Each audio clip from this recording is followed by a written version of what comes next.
बिहार में बच्चा चोर गिरोह पर पुलिस सख्त।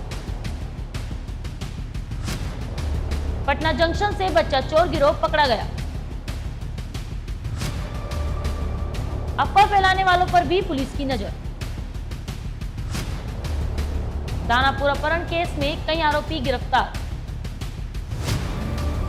बच्चा चोरी की अफवाहों पर मुख्यालय अलर्ट।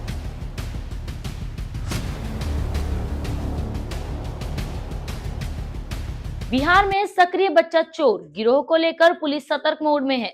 हाल के दिनों में सामने आए कुछ मामले और अफवाहों के बीच बिहार पुलिस मुख्यालय ने सख्ती दिखाते हुए स्पष्ट किया है कि जहां वास्तविक घटनाओं पर कार्रवाई की जा रही है, वहां अफवाह फैलाने वालों पर भी नजर रखी जा रही है। बिहार में सक्रिय बच्चा चोर गिरोह को लेकर पुलिस सतर्क मोड में है।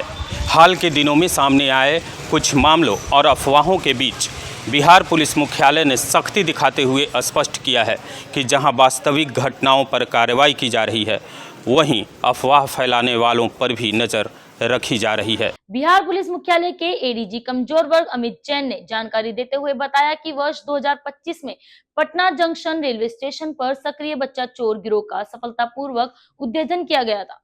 इस कार्रवाई में बच्चों की रिकवरी भी हुई थी और गिरोह के सदस्यों को गिरफ्तार किया गया था। चोरी के संबंध में जो विभिन्न स्रोतों से और खासकर सोशल मीडिया पर जो भ्रामक खबरें जो है प्रसारित हो रही थी, वो ऐसे कई मामले बिहार पुलिस मुख्यालय के संज्ञान में आए थे और इसमें मीडिया से भी बहुत सारी क्वेरीज आ रही थी। तो इसलिए यह निर्णय लिया गया कि जो है इसमें मीडिया को भी एड्रेस करके बताया जाए। तो जैसे आज और कल में 24 तारीख में 4 ऐसे मामले जो हैं बिहार पुलिस मुख्यालय के संज्ञान में आए हैं और आज भी एक मामला आया है जिनमें ये इस तरीके की अफवाह फैलाई गई कि वो बच्चा चोरी गिरोह जो है वो बच्चा चोरी करने का प्रयास कर रहा, लेकिन वो मामले कुछ और पाए गए। जिसमें जमुई का एक मामला है, जिसमें जो है नालंदा का एक मामला है, उसी प्रकार से जो पूर्णिया का एक मामला, मुजफ्फरपुर का एक मामला और मुजफ्फरपुर का एक दूसरा मामला भी है जो आज प्रतिवेदित हुआ है। बाकी 4 मामले कल के हैं। तो सब मामलों में ये पाया गया जांच उपरांत की जो है ये मामले सब अफवाह थे। तो इसमें जो खतरा रहता है कि चूंकि बच्चा चोरी की अफवाह में जो भीड़ एकत्रित हो जाती है वो कई बार मॉब लिंचिंग भी कर देती है और कुछ जो निर्दोष लोग इसका शिकार हो जाते हैं और उनको जो है फिजिकल रूप से हानि पहुंचाई जाती है, कुछ में मृत्यु भी हो जाती है उनकी।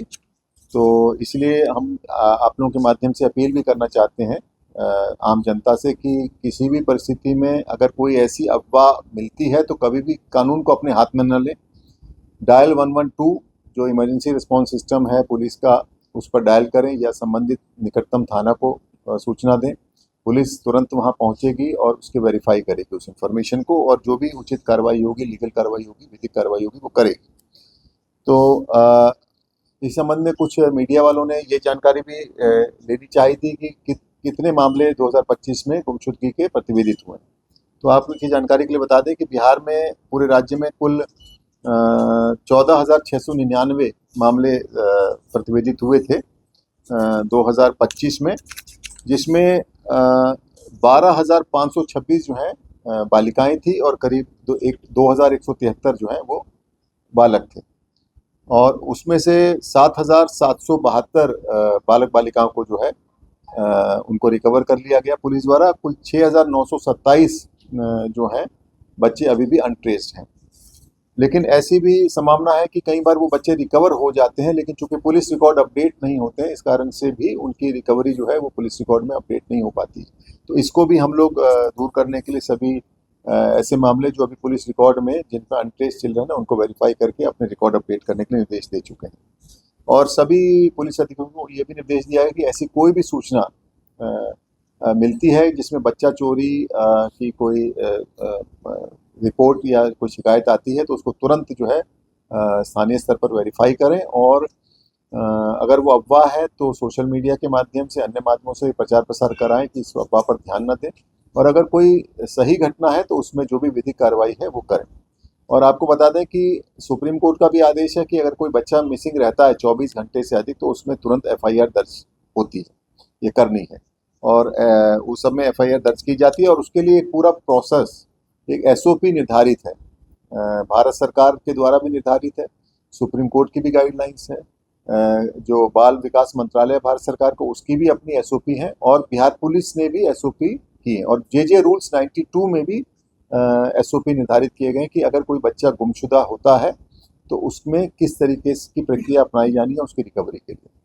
और अगर 4 महीने तक कोई बच्चा रिकवर नहीं होता है तो उसका केस का अनुसंधान जो ASTU anti human trafficking unit को ट्रांसफर हो जाता है। वो हर जिले में स्थापित है, पुलिस मुख्यालय स्तर पर भी एक एंटी ह्यूमन ट्रैफिकिंग स्थापित है और उसके लिए पूरे दिशा निर्देश हैं। एंटी ह्यूमन ट्रैफिकिंग जो इंस्पेक्टर हैं या जो भी पदाधिकारी हैं उनको किस तरीके के अपने कर्तव्य करना है, उसमें क्या क्या प्रोसेस अपनाना है स्टेप बाय स्टेप बच्चे की रिकवरी के लिए, वो सारा निर्धारित है।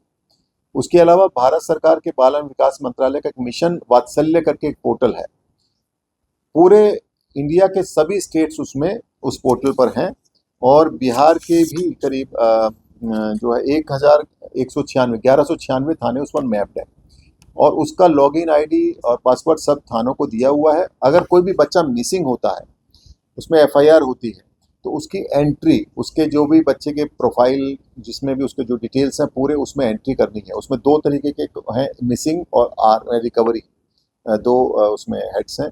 तो मिसिंग अगर कोई बच्चा होता है तो उसकी मिसिंग वाले में एंट्री होती है, उसके सारे डिटेल्स, पारिवारिक पृष्ठभूमि और उसका जो बच्चे का प्रोफाइल, सब चीज़ें उसमें, फोटोग्राफ, जो भी चीज़ें अवेलेबल होती हैं सारी उसमें होती हैं और वो पूरे इंडिया में सर्कुलेट हो जाता है चूँकि वो ऑनलाइन सिस्टम है। और अगर बच्चा वो कहीं रिकवर होता है तो रिकवरी की भी एंट्री होती है। तो अगर कोई बच्चा जैसे बिहार से मिसिंग हुआ और किसी अन्य राज्य में रिकवर हुआ और वहाँ उसकी एंट्री हुई तो मैचिंग वो पोर्टल कर देता है ऑनलाइन, तो इससे बच्चे की रिकवरी और उसका वो आसान हो जाता है। एडीजी के अनुसार एक अन्य मामले में दानपुर से एक किशोरावस्था की बच्ची का अपहरण कर उसे मध्य प्रदेश ले जाकर शादी कराए जाने का मामला सामने आया था।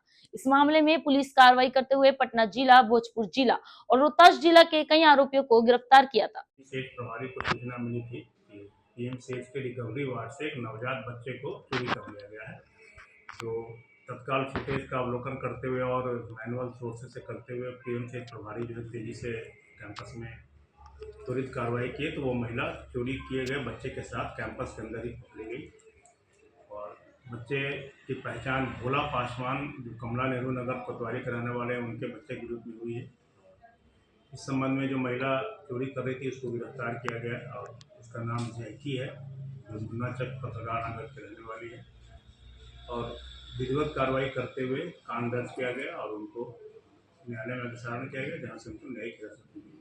अभी तक जो पता चला है इसका मायके है मुन्नाचक में, ये नाथुन केवट की पुत्री है और ये शादीशुदा महिला है और इसके बारे में और छानबीन की जा रही है। पहले इस तथ्य पे छानबीन किया जा रहा है लेकिन अभी तक कोई सब बात प्रकाश में नहीं आया है, लेकिन हम लोग क्योंकि हाल के दिनों में कई बार ऐसी घटनाएं सुनने में आ रही हैं तो इस संबंध में भी छानबीन की जा रही है। तो डिलीवरी के बाद रिकवरी वार्ड में वो महिला थी और वो जनरल वार्ड है, वहाँ और भी बहुत सारे लोग थे, उसी का लगता है कि भीड़ का फायदा उठा के और वार्ड के लोग थे उसमें घुस गई थी और धीरे से बच्चे को लेकर निकलने में सफल हो गई थी। प्रशासन ने साफ किया है कि बच्चा चोर गिरोह के खिलाफ अभियान जारी रहेगा, लेकिन साथ ही अफवाह फैलाने वालों पर भी सख्त कार्रवाई की जाएगी। धर्मेंद्र सिन्हा, पटना। पुलिस मुख्यालय का कहना है कि हाल के दिनों में बच्चा चोरी के कुछ मामले वास्तविक रूप में सामने आए हैं, जिनकी जांच और कार्रवाई जारी है। लेकिन इसी के साथ बच्चा चोरी की आड़ में झूठी अफवाहें फैलाने और भीड़ द्वारा अज्ञात पुरुषों व महिला को निशाना बनाने की घटनाएं भी सामने आई है, जो गंभीर चिंता का विषय है। पटना से धर्मेंद्र सिन्हा की रिपोर्ट।